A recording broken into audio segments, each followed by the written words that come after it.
making our homemade made up pie crust recipe. This makes a sweet and flaky pie crust that's really good with all types of pie, except for the ones that you use graham cracker crust for. For this recipe, you'll need a stick of butter, nicely softened, a scant cup of flour, 2 tablespoons of sugar, somewhere in between 1/4 and 1/2 teaspoon of salt, depending on how you like it, a mixing bowl, a fork, wax paper, and a rolling pin to roll it out flat at the end.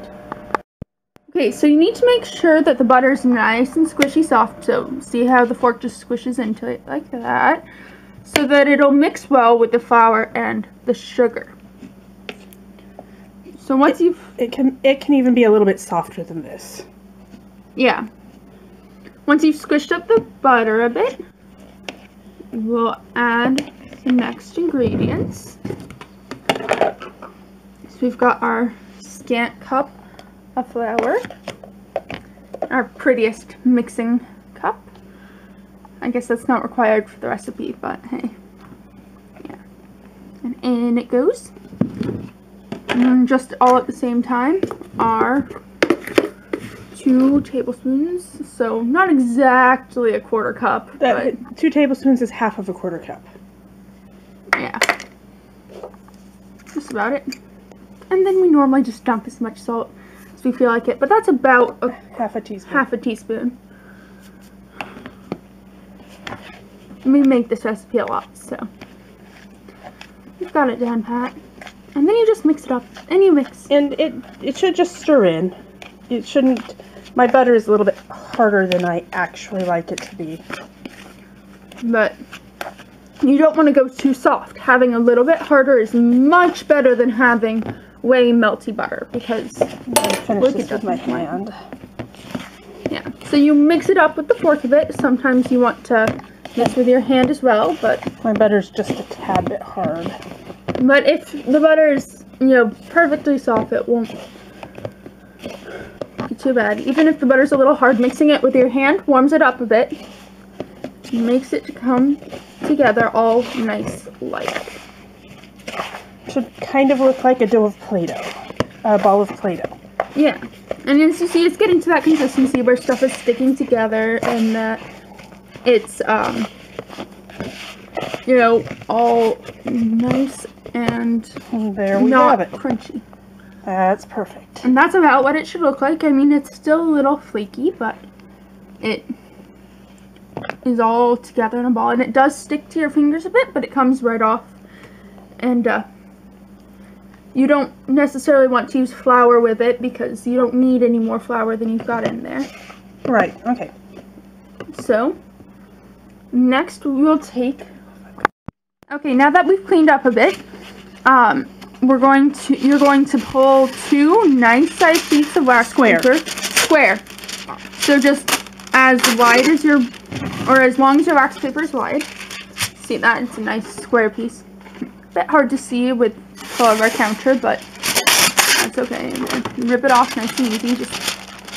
It is, see, a nice bit of wax paper. 2 pieces. Be sure it's 2 pieces. We're going to plop our dough right in the middle, making it into kind of a circle. Then, to roll it out to the size of your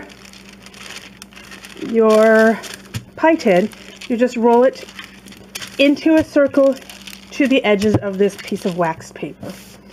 Be sure you roll back and forth across the edge because it seals up the edge nice and it doesn't make it I roll from the center to the out. As you see, I'm putting my rolling pin more or less onto the center of the pie crust and rolling it straight out towards me so I can see what I'm doing. And as you can see, the wax paper is slippery on my counter, so I can just turn it. And you go over to the edges so that they don't get crunchy. Don't just stop right before the edge. And as you can see, I'm just about to the edge of my pie crust. Just like that. Yeah. Then I'm going to carefully peel this back, but you don't have to be too careful, just be kind of quick. And it all looks perfect. Then we have a pie crust. Now we're going to put it into a pie tin. So here's our pretty pie tin. And you notice I can pick up this pie crust on the wax paper. I'm going to center it into my pie tin, and I'm going to carefully push it into the edges. Now at this point, I won't be able to peel the pie crust off yet, the wax paper off, because my pie crust is getting kind of soft. So I'm going to put it into the freezer for 1 minute. Okay. So here is our butter. It's a bit melty this time. So you don't really want that liquid stuff, but you do want that nice squish. Squish, squish. We'll just stir the liquid in. It's not a big deal. Yeah, so if it gets a little liquidy, no big deal. Just stir it in. We start with frozen butter, which isn't my, and then microwave, which isn't my suggestion. I suggest that you put your butter out and let it soften. So. But more often than not, I microwave my butter just to make it soft. And this is just fine. See how soft that is? It's not going to hurt it at all. Now we're going to put in the flour. Just a scant cup of flour.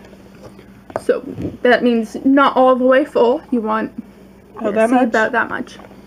Yep, right in there. And then about 2 tablespoons or half of a quarter cup, either way. That's about how much sugar we want. So yeah, just like right about like that.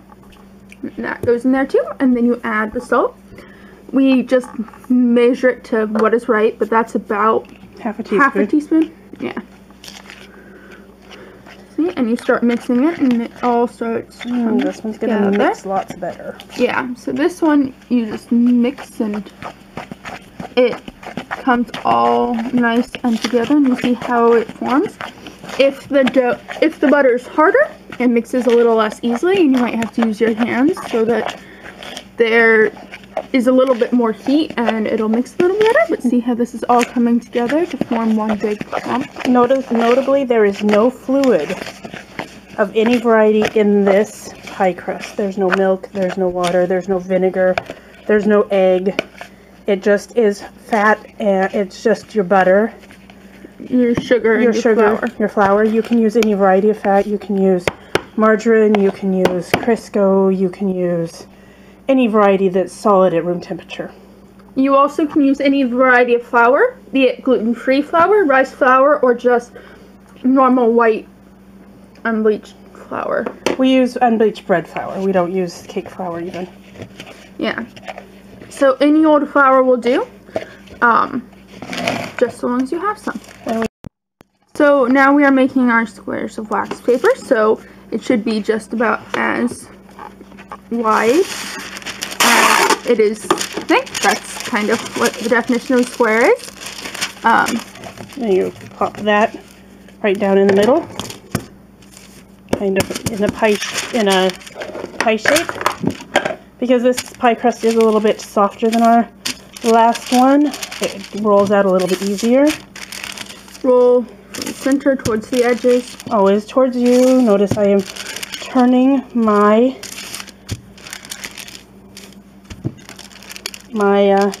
wax paper. And you're going all the way over the edges so that there are not weird bumplies at the edge or weird flakies. And if I find I get too much in one spot, I just roll it back to the center. And then continue rolling it out from the center.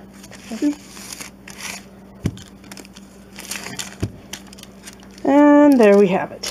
Now, this one, because it's a little softer, will still peel. It just will peel a little messier. It doesn't matter. It doesn't make a difference to how your pie crust tastes. Getting out a pie tin. Yep. We love this pie tin. Oh, it's an heirloom pie tin. Put our pie crust in. And I got it a little off, so I'm just going to move it over just a tad bit. Then this one is definitely too soft to peel, so we're putting that one in the freezer and getting the other one out of the freezer. Okay, I forgot to mention it earlier, but you will need a sharp knife. This pie crust is completely frozen. It was in the freezer for about 2 minutes.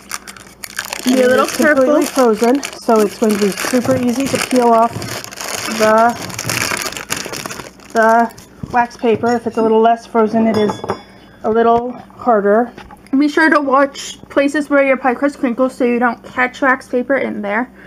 Now with my warm hands, I'm going to press this all the way up against the edge of the pie tin. And then I'm taking my sharp knife and I'm going to run right along the top edge of my pie tin. I don't actually like pie crust to hang out. I know lots of people do, but I don't.